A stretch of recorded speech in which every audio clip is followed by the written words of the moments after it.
Oh, welcome to Football My Dad Cooking and Premier League Rundown. We're gonna make curry in a hurry with rice.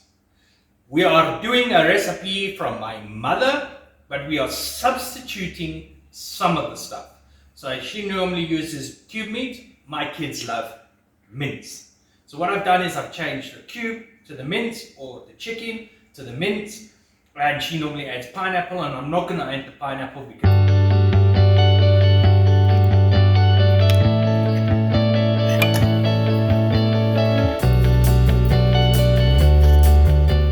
first of all, what we've done is we're cutting up the potato to put into the curry mix.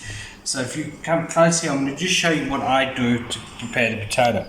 So it's simple, straight down the middle, and then in a 3 like so, cut the end, and then 1, 2, depending on the size of the potatoes. These are very small. Then I lift it so I've got control, and I can cut straight down. So then I've got nice cube potatoes like so. So there's the potatoes into a pot on its own. I'm going to add the carrots as well. Also, I'm going to show you how we do the carrot. So what I've done now is I've just cut the carrots into rings, and then I've stacked the rings. Then I'm going to cut now down the ring, like so, once, twice. Okay, now as you can see, the carrots are now being cut that way, and the potatoes are underneath. We're just going to give it a little mix, then we're going to give it a rinse. But now you can see that is what your effect is like. Now we're going to boil that. Okay, so now we've done the onion. We're going to add the onion into the pot, like so. Add a tablespoon of garlic. Put in some margarine or butter. We're going to add now some tomato paste. So we're going to make our sauce already. And we're just going to add that straight in.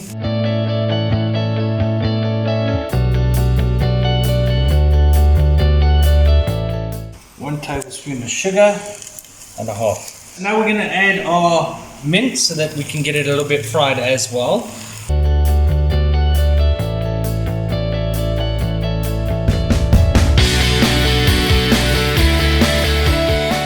Let's talk about the weekend football, and today I've got a special guest, Nathan Diskey. He's now going to go through the games with us. So, first game is Brentford vs Watford on Saturday. That was 2-1. Yeah, Brentford is doing very, very well in the Premiership, coming up from the Championship and beating Watford then that 2-1. They're facing, I think, Man United on Tuesday, which is, I think, now been postponed because of COVID. Probably the best thing to do, but give Man United a break, because that wasn't going to be an easy game for Man United. And then next we have City vs Wolves, which was 1-0 City. Yeah, Wolves got a guy sent off in the game.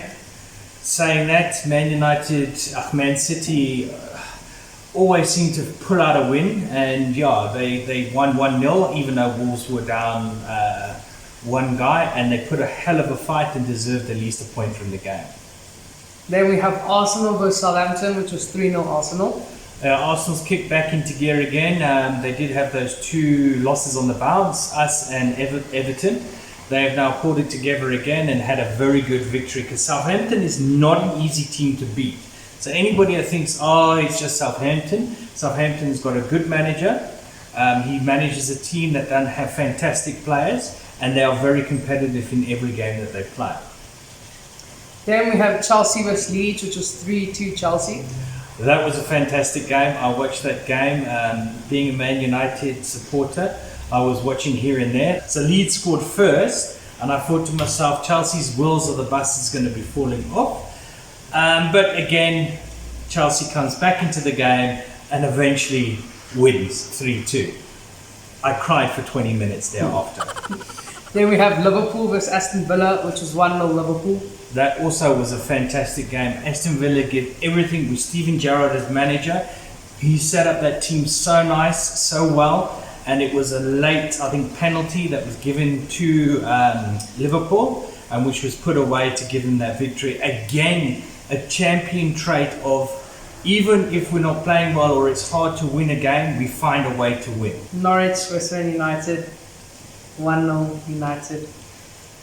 Okay, so again, Man United, what can I say?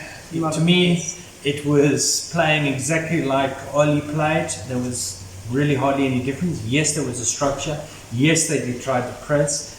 Yes, they were lucky. They also got a penalty from Ronaldo, and again, it was in the dying of the end of the game. So 1-0 to Man United. Next would have had Brighton versus Tottenham, but the game was postponed. So we had Burnley versus West Ham, which was a 0-0 draw. That was a fantastic result for Man United, as West Ham were in fourth position. Being the draw, that made Man United joint points for fourth. So fourth and fifth, but joint fourth. So that was a fantastic result for Man United and Man United fans. Not so great for the West Ham fans. And Moyes obviously was crying after the game. Then we have Leicester versus Newcastle, which was 4-0 Leicester. So Newcastle won their first game last weekend, and we thought it was maybe a kick-on. They got absolutely demolished by Leicester. Leicester pulled out all the stops. Again, Brendan Rodgers, I don't understand. He wins, he loses. He wins, he loses. He wins, he loses. He wins, he loses. Yes, Newcastle is not a hard play to win. They're bottom of the second against Norwich, bottom of the table. But after that win, I thought Newcastle would have that excitement, that drive, that passion. But looks like no, it's back to normal as Newcastle does. So last is Crystal Palace versus Everton, which was a 3-1 win for Crystal Palace. Yeah, 3-1 win. So Crystal Palace, after losing to Man United, and I watched this game. This was actually a very, very, very, very good game. Crystal Palace went 1-0 up. Everton then sort of woke up halfway. And then only around the 67th minute did they start to actually put in a fight. Crystal Palace scored the second goal, then followed by Everton scoring their one goal. And then they were pressing. And obviously being attacked and all the way up, Crystal Palace hit them with a sucker punch to get the 3-1 victory. Absolutely fantastic. I don't know about the Everton coach, how long he's still got left, Benitez. I don't think he's going to be around for long if they keep on getting results like this. Everton is a top 10 team, and at the moment they're not playing like a top 10 team. In the coconut cream. You can use basmati or any brand of rice you want. Check out that colour. It's now looking like a curry in a hurry. It's looking like a curry in a hurry. We have drained now the potato and carrots. Now we're going to add that to our two pots as well.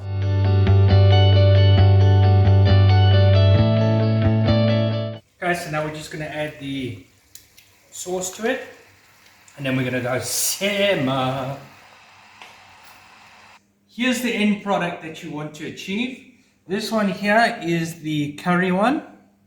As you can see, it looks absolutely bloody divine.